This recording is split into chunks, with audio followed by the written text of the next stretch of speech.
Hi, everybody. It's Sarah Porras. This is the fourth webinar in the series I've been doing on how to value and sell your business.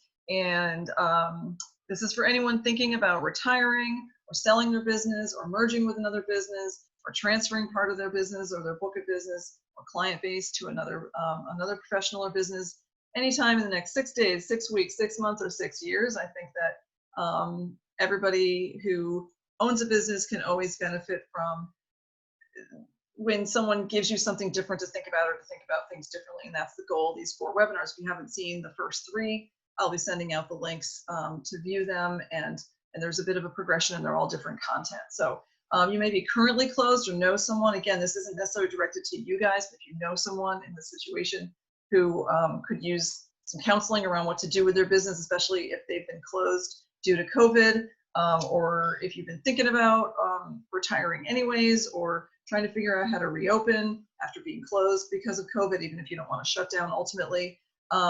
These will hopefully be helpful, and you can talk with me individually, one-on-one, and how we can work on either rebuilding or just coming up with an exit plan.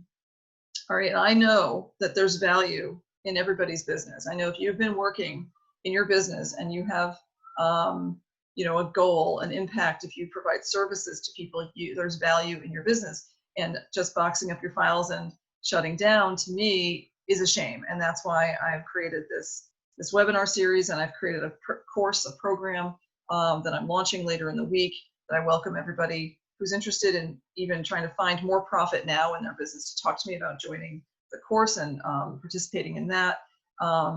Because I can't stand to see someone just close their business and think that there's nothing there and walk away. All right, I know that there's little pieces to every business that you could monetize in one way or the other.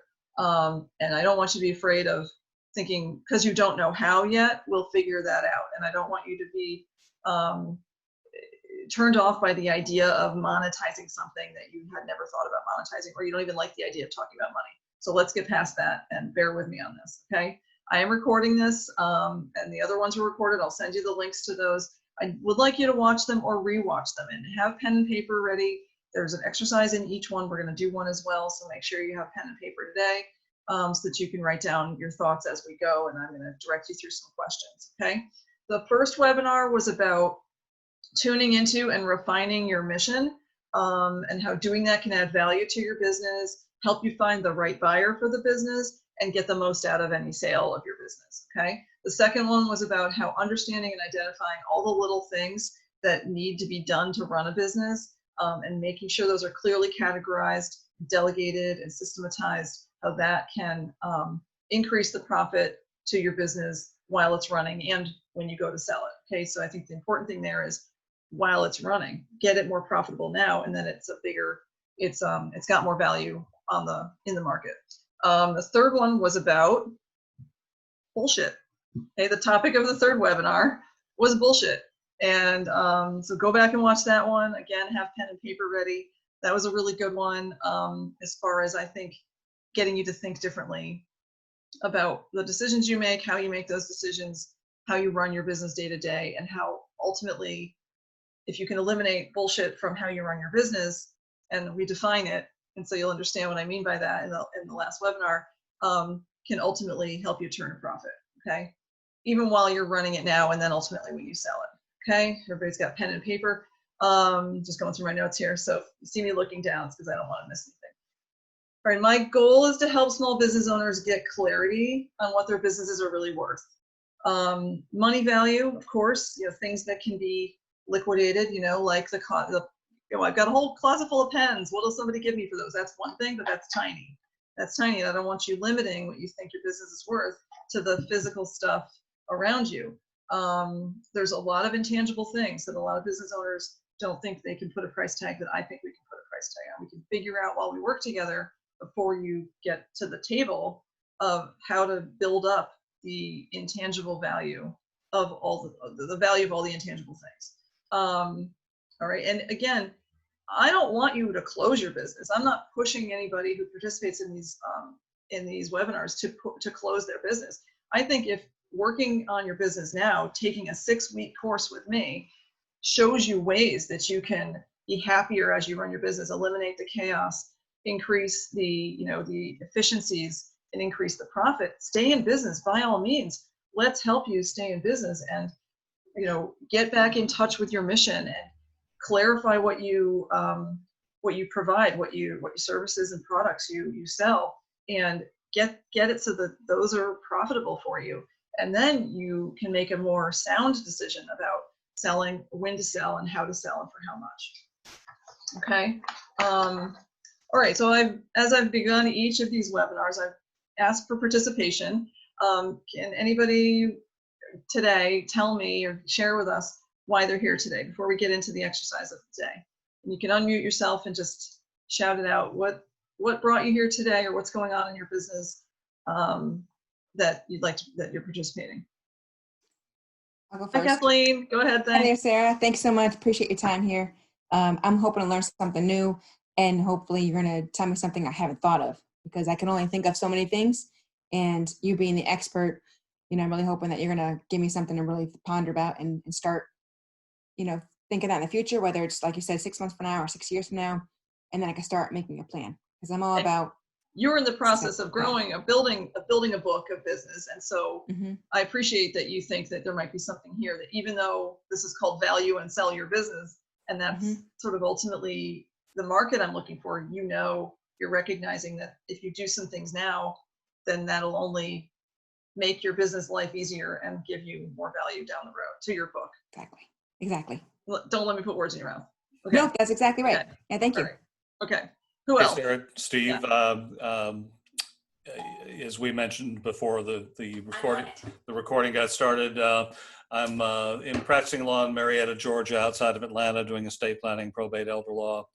I've been practicing for 30 plus years now, and getting up to the age where I need to start thinking about the idea of selling the business. Every time I meet with a client lately, it's, well, what are your plans as you get older? Are you going to be retiring? What happens to my file then? So the answer has always been, well, I'm planning on hiring an associate, but that so far hasn't happened. So right. So we may be looking at selling the business to other local practitioners. Right, and that can be, with the service providing professionals, dentists, doctors. Hold on, let me let somebody in here. I feel bad. Sorry if you were waiting to get in. I apologize. I didn't get a tone that somebody was waiting. So sorry to the latest person who's been trying to connect. Right. So I mean, there isn't one way to sell a business, right? There isn't one way to retire and leave a business. I think that the best way to accomplish a goal is to find like the best way for you. And I think attorneys, there's the additional baggage, I think, with service professionals. There's the added baggage that we provide these services that are needed down the road, right? You do a will for somebody and that person hasn't passed away yet. Somebody needs to, be the custodian of that document. And then there's all the knowledge that we, and I'm an attorney, we've gained over the years, and we don't want to just shut it down and walk away. There's hopefully a way that we can find, and you're not ready to retire yet, Steve, you mentioned, so you've got the opportunity. Maybe hiring an associate hasn't been the solution, but maybe mentoring, starting to merge with another company, another business, that may be the way out for you. Right. Sure. Thank you. So that's something that we should definitely talk about. All right. So hopefully everybody is in who's supposed to be in. Sorry about that again for the delay in letting that last person in. All right. So again, get your pen and paper. And I want to talk about, I love talking about this, this thing that happened. So I took a lot of business coaching for several years, and the owner of the business coaching company, and it was specific to my my profession, which was to small and solo attorneys. He would send out emails every week. Okay. And the email that he sent out every week it had multi-purposes, right? He wanted to stay top of mind with us, people on his email list. He wanted us to think about him every week, or to keep in mind every week was a new opportunity for him to get new clients into his program. And the other thing would be to sort of share a story of what was going on in his life, and then he would relate it to how growing his business, you know, to the phenomenon of him growing his business, the evolution of what he was been going through as he grew his own business of creating a program to help small firm attorneys manage their offices better. Excuse me. And so, you know, I would read them, I would skim them, and this one caught my eye. Either he had a really catchy subject of this email, or maybe it was just where I was at the time. But you know, and the other thing about what he would do in the program that I was in, this attorney wanted us to make more money. Okay, but it really wasn't about the money. It was just that to him, if we made more money, that was a measure of how many more people we were helping, of the impact we were having on the world. And he encouraged us to make our own lives easier, that we use that money to make your own life easier so you can focus more on helping more people, right? So if I'm bogged down running around getting my dry cleaning, running around doing all my grocery shopping, running around cleaning my own toilets, he didn't like that. He wanted to make sure that as we made more money, we upped our lifestyles to the degree that we could focus just on our business. And so, for example, you know, he didn't see getting a housekeeper, someone to, you know, to clean your toilets for you, as this thing that you do because those housekeepers are beneath you, or cleaning your toilets is beneath you. No, he wanted us to get a housekeeper to free ourselves up to do the important work, but also to see that if we were able to afford to pay someone to do that work, then their lives were better. And my husband and I, we did end up hiring a couple. It turned out to be a married couple who clean houses. And instead of thinking it like, oh, I'm too good to clean my own toilet, it's like, no, we're giving them the opportunity to earn money to benefit their own household, right? So with the money we pay that housekeeper, they could then go pay for things for their own children, right? Piano lessons, tutoring, whatever they wanted to spend that money on that they're earning from us. Okay, so this was the goal of the business coaching, was for us to grow our businesses to a certain level so that we had more money freedom and more time freedom to continue to do the good work that we did in our businesses. All right, and so he's the guy who would send weekly emails to us. And one week, and again, it wasn't about the money, it was about having the freedom to invest back in your business, more employees, more equipment, more things to do the job better for more people. Okay, so the email, finally getting to it, went like this. He said in the email, I remember when I had a really hard time making a $100 decision. When he was growing his business, when he was going out into business for himself, he said, I remember when I had a really hard time making a $100 decision. Like $100 was a lot at the time. And whether to spend $100 on something was a big deal. Then he got to the point in his business where spending $100 on something was not a big deal anymore, but spending $1,000 was kind of a big deal. So he could easily spend $100 and not worry about it, but spending $1,000 was something he had to really think twice about. And then he got to a point in his business, and he continues in this email, when $1,000 was no longer an issue, but spending $10,000, you can see where this is going, right? And then he got to the point where spending $10,000 on this business wasn't a big deal, but $100,000 was a big deal. So when I read this email, I was at the point where spending $100 wasn't a big deal. Spending $1,000 wasn't a big deal. I could make these decisions relatively quickly. Oh, it's going to be $1,000 bucks? That's fine. That even spending $10,000 wasn't that big of a deal. I got to the point where making a $10,000 decision was okay. I'd plan for it, I'd budget for it, I'd think about it, but it wasn't like, oh my God, $10,000. Okay, it was, I got to that point in my business. But then I was at a point where, and I read this email, where I was at the time was I needed to hire another lawyer. I needed to hire a lawyer to help me full-time. I had 2 full-time support staff. I had an attorney who would do hourly work for me, 10 or 15 hours a week, but I needed to hire someone full-time. And the person who I was using part-time basically said, I want to work for you full-time. And at first I was like, ah, that's a $100,000 decision. And it was a big deal. Like at that point, I had that same response. And if $100,000 decisions aren't a big deal for you, maybe $500,000 decisions, right? So if you, depending on who's on this call or who's watching this, just insert the numbers that are a big deal for you, right? That what's the next level up? Okay, so to me, the next level up was a $100,000 decision, and that's hiring a full-time attorney to work for me. Say what you will about how much you can get for $100,000. That the point is that that was a point where okay, so, and this email came in right at that same time. And it was amazing that the timing, because I don't know how I would have responded, but I understood his point, which is entrepreneurially, you grow. And if you never grow beyond the $100 decision, what are you doing to your business? Okay, so if you're able to grow and manage bigger and bigger decisions, I think that says a lot about how you've managed your business. Okay. So that was just such food for thought. I mean, I think that email came in like October or November, maybe November 2016. And I'm still talking about it because that's the point where the attorney that had been working for me part-time had turned to me, actually she turned to me and another lawyer and said, I'll work for each of you half-time. And he blinked. And I said, you're available full-time, I'll take you full-time. And I hired her. And I moved some things around. I figured out where I was spending some money I no longer needed to spend because I would have her full-time and things like that.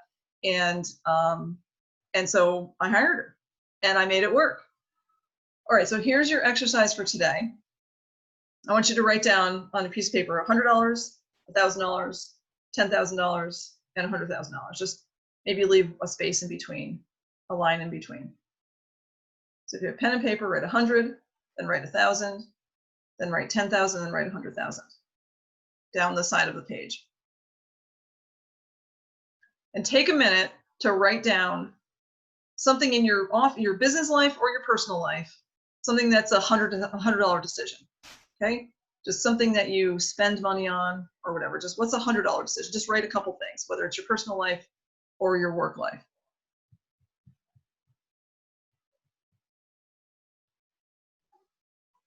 And then next to the $1,000, write down what's a $1,000 decision that you make in your business, or that you've had to make, or that you typically make in your business or your personal life.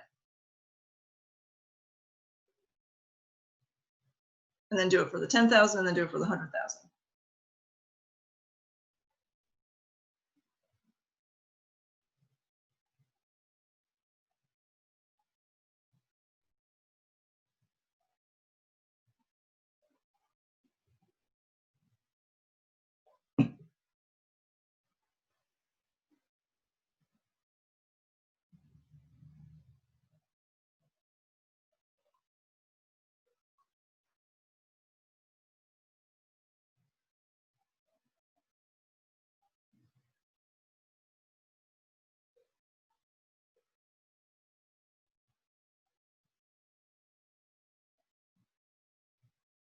Okay. All right. So anybody want to share, what their like $100 decisions are that they make and they're comfortable making? Go ahead. Kathleen. So I would say like business cards, any kind of marketing. Okay. Like, continuing education training. Okay. For my job, for what I do. I actually ballroom dance, so $100 is it's actually more than $100 a lesson, but okay, that'll be a personal. Right. Mm-hmm. So investing in marketing materials, something that that you need, you feel you need, and you want, and that will be useful and hopefully give you some kind of return, right? Right. And then the second thing was training.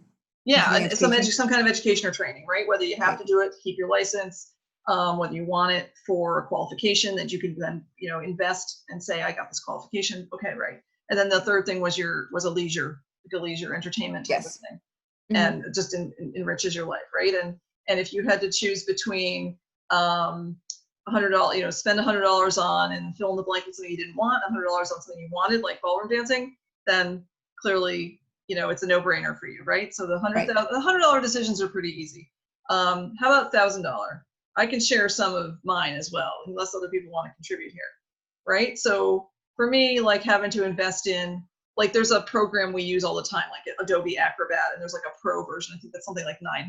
There's some amount that I didn't love having to spend my money on, but that just makes my team more effective. We can do what we need to do, right? So paying for software, paying for new computers, right? That you can easily spend $1,000 on, say, a laptop or a good desktop, right?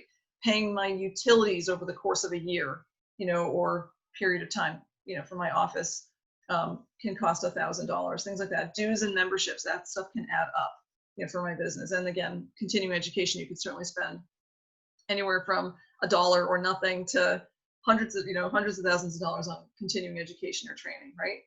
How about $10,000? What kind of stuff is in the range of spending when you spend $10,000? I put on my list, professional services, using a vendor, right? A part-time attorney in my case, a contract worker, could be over the course of say a year or less, $10,000. And then, buying a used car, easily you could spend $10,000. Taking a vacation, especially if you have kids, can cost that much.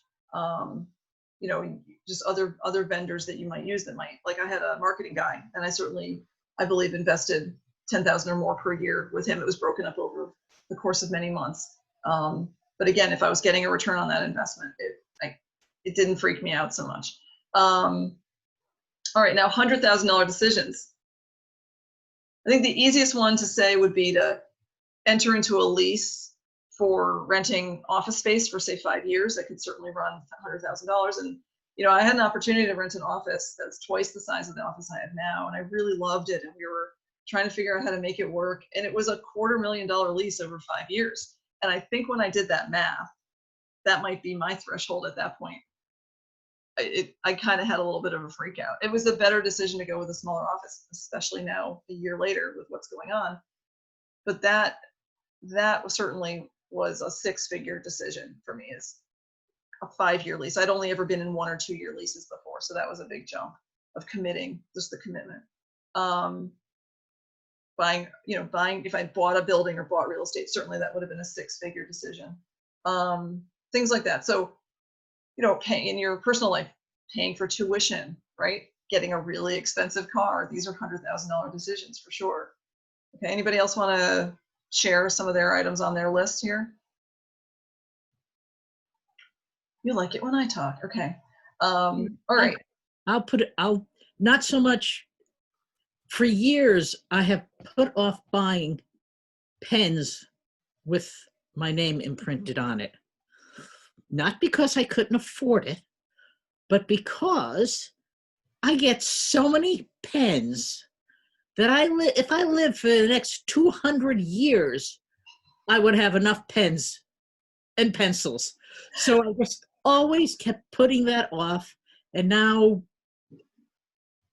I'm working part-time. I still don't see the necessity. Right. Although I really should be having anyone who comes in to sign documents walk away with that pen. So it's just a stupid mind block because it's so wasteful with all the pens I get and can't use. So, and are you gonna get the next big client off a pen? So it's true. And you have to determine if there's a real return on investment, right? That's, and on the one hand, you could take those pens and you could sign all your restaurant bills with them and leave the pen, and you could do all these little subversive things with something like a pen. I'd love to hear if people have actually gotten a new client, the next big client, off of a pen. There's probably a few cases out there. There's those things serve roles, but so you got to look at. I appreciate the example here, Allison. Whether or not for you that was going to be a return on investment, whether that $100 on pens was going to be better used somewhere else. And maybe, and there's a lot of ways to imprint, right, your brand. And there's ways to intangibly imprint your brand that might be $100 versus, on pens versus something else. And so that's something to think about. And you weren't freaking out about a $100 decision, but you're just like, no, I'm not going to spend whatever pens would cost. Like, to me, I'm drawing the line on that, and that's fine. And this exercise was designed to ask you to think about, when did you get to that next level? When were you at the point where spending money on something was less scary and more comfortable, right? Why do you think you got from level to level? Was it more experience? Was it more revenue? Was it just more mature? You said a different money mindset. You had the money to do it, but I still think that, if you remember where you were when you're making no money and $100 was a big decision, you can easily sit in that for a long time. You can easily stay there where you scrutinize every $100 decision. So you ask yourself, this is what's interesting. This is what I'm going to work with when I work with businesses. And this may not be the the thing that you're stuck on. But I'll be able to recognize, I think I can recognize when somebody is stuck in a place, and we'll figure out why, and if that's based on emotion, fear, or if there's real logic to that. Okay, if you're stuck on $100 or $1,000 or $10,000 decisions, but you and your business need to get to that next level, let's figure out why. Okay, so what I want to do again is write those on the next part of your page. Write the same numbers: 100,000, 10,000, and 100,000. Okay, write those down again. Here's another part of this exercise. I want you to identify something you're doing that's costing you. Okay, not that you're spending money on, but what are you doing that's costing you over the course of a year? $100, 1,000, 10,000, and 100,000. What's costing you $100? Now it's almost really hard to keep something to just $100 over the course of a year, but there's a couple little things I think that we can think of. But $1,000 over the course of a year, 10,000 over the course of a year, and 100,000 or more over the course of a year. What are you doing that's costing you that? Let's talk about some things you could be doing, that you might be doing, that your business might be happening in your business that's costing you those amounts.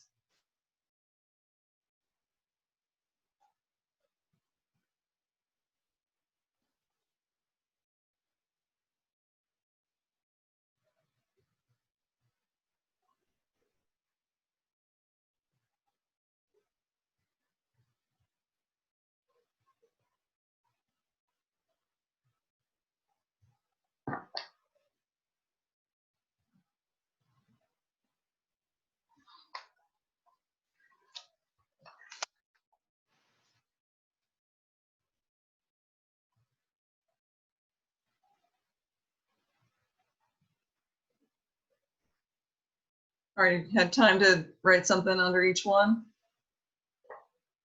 Let me share you, Alice might argue that not spending the $100 on the pens might cost her a lot more. We'll talk about that when we get to the higher levels.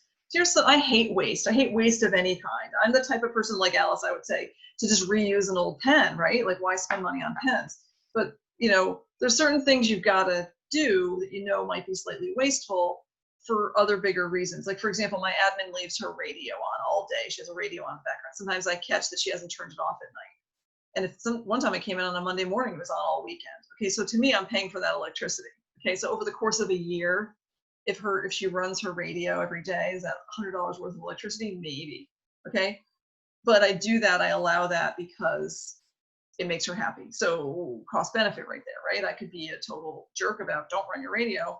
I don't want to pay for the electricity, but things like that. I also, maybe they might snitch a stamp or something, a postage stamp every once in a while, and that kind of thing. It's like, that's costing me that $100 maybe, but I have to decide whether there's $100 over the course of 12 months is enough of a big deal to do something about. Okay, so $100 and 1,000 even are hard to make adjustments around. But what can cost you $1,000 over the course of a year?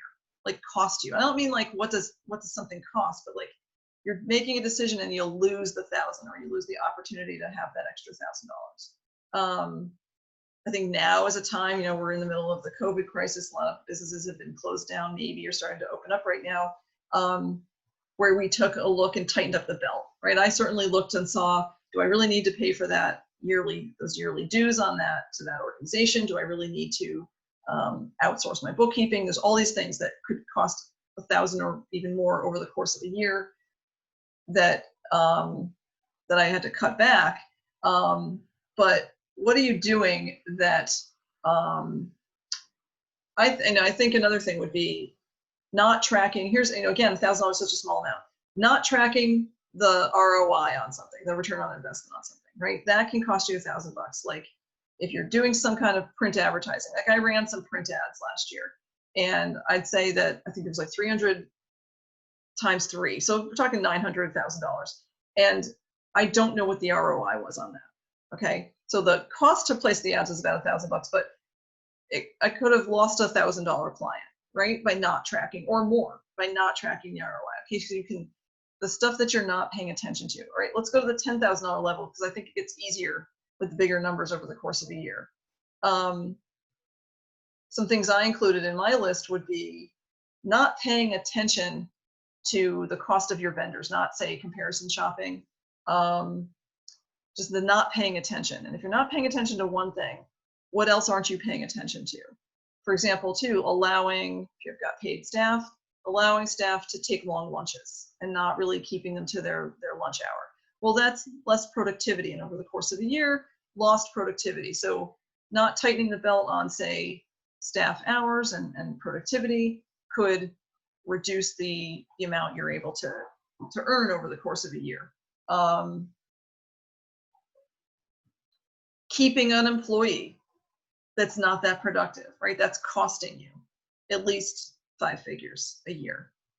Keeping an employee you should let go, but you're avoiding, again, I think this is, you're ignoring, not paying attention to, or avoiding not dealing with an issue with an employee or with other staff or staff in general, if, that could leak money over the course of a year, that could cost you, say, at least 10,000 or other 5-figure number. Okay. Allowing employees to embezzle, right? Again, not paying attention is a cost. This has a cost. There's all kinds of stories, and I know a forensic accountant. I'm hoping to interview him as part of the benefits of the program I'm going to be running. And he always talks about embezzlement and all these tricks to know when someone's very likely to or has the opportunity to embezzle. It's just fascinating to me. I don't know. I should have been a forensic accountant in another life. I love these stories, but again, not paying attention allows employees to embezzle. We joke in my office, there's never enough cash around for anybody to make it worth it. Like, if you're going to steal from me, steal big. Just go off to the Caribbean, making sure it's enough to go to the Caribbean, right? Like, otherwise don't bother. But what are you not paying attention to? And how about the $100,000? What's the thing you're doing that's costing you that $100,000 over the course of a year? Right? What's that, about $8,000 a month? Okay, what are you doing that's costing you that? And I think it's the intangible stuff in your business, literally in some of the businesses I'm thinking of, right? That could bring you in an extra $100,000 a year if you know how to work them, right? Not staying top of mind. Okay, that's costing you, right? If you're hesitant to contact your client list, your customer list, you're hesitant to stay in touch with them in one way or another. I was talking to a business owner last week. He talked to me about how he has an email list of current and former clients of about 5,000 people. And I know enough about the value of email lists and the size of email lists to know that that's money right there. 5,000 person email list is a deep, portfolio of clients. And he says, I don't want to spam them with emails, and I don't want them to unsubscribe. So we had a conversation about the cost of that, because then he said, well, I did send out an email to everybody in April with some tips about credit reports or something, I don't know, whatever, and helpful during COVID. And I did get a big spike in responses and some business from that. So the fact that, so we talked a little bit about what it's costing him to be afraid to communicate with his email list, with his client base. So what else are you doing that's costing you? And over the course of a year, it could be 6 figures. What are you not offering your clients, right? Are you making assumptions about what they want to buy from you? Somebody wants a will, right? They come in and they might say, I only want to spend a couple $1,000. Like, I can't afford, okay? But you'd be doing this person a disservice if you stuck to their price range, if what they really needed was a $5,000 will, what they really needed given their situation, but not allowing them the opportunity just because they said, oh, I don't want to spend that much money. They might not know. So failing to properly analyze their situation, buying into their inability to pay more than a certain amount, not offering them, not what I heard called sell to the no. Keep offering upsells, other things. The business coach I was telling you about earlier, he said he went to buy a vehicle when his wife had just had a baby and they wanted this extremely safe vehicle. And he found out during the after he'd ordered this custom vehicle, he found out that there were additional safety features that the salesperson never told him about.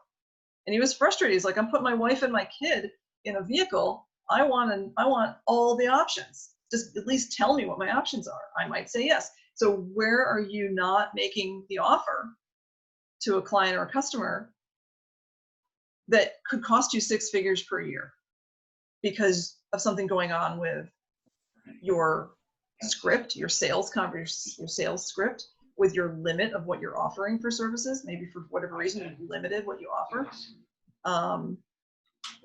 Where can we find you 6 figures by making a few small tweaks? I'm going to give you another couple minutes to think about that. If you're new to the call, we were writing, I think the person left, so I won't worry about repeating the exercise.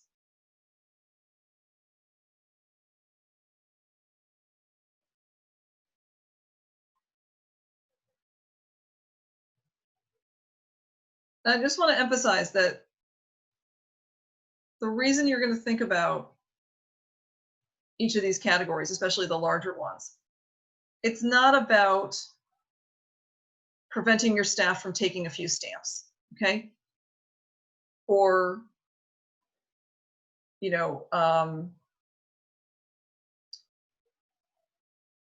it's the issue there, or like the staff who like might take a little extra long lunch here and there, start stretching out their lunch hour, and that eats into your productivity.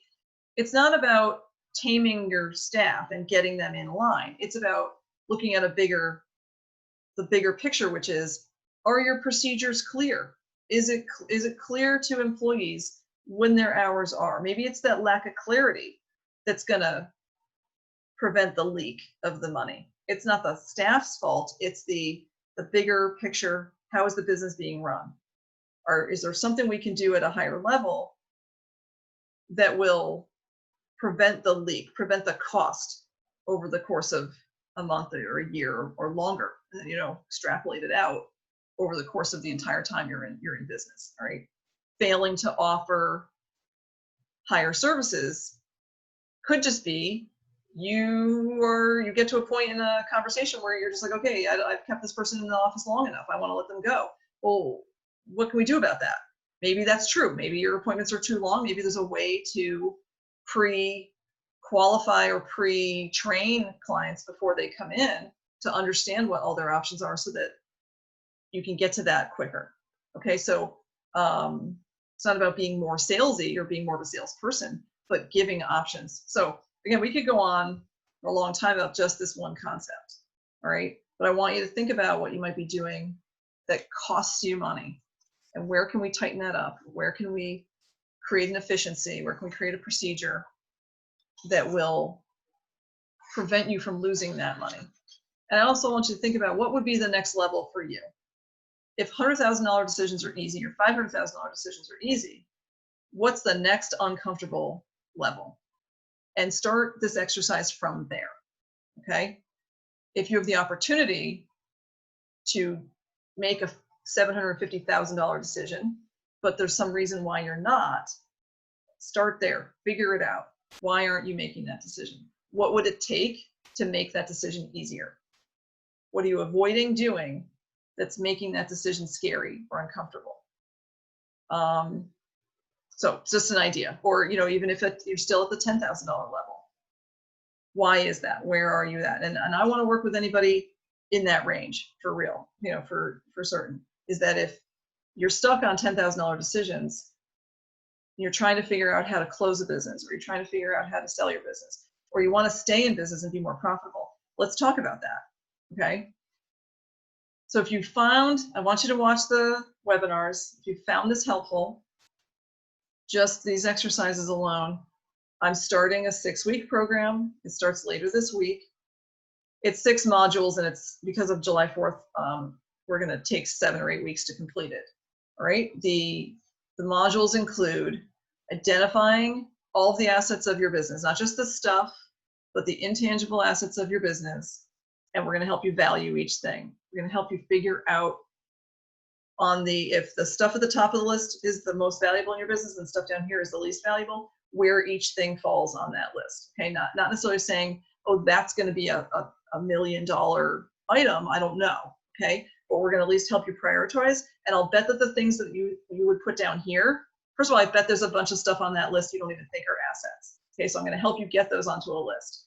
And I think the things you think are down here are probably closer to the middle or the top than you realize. Okay, so that's the first part of the course.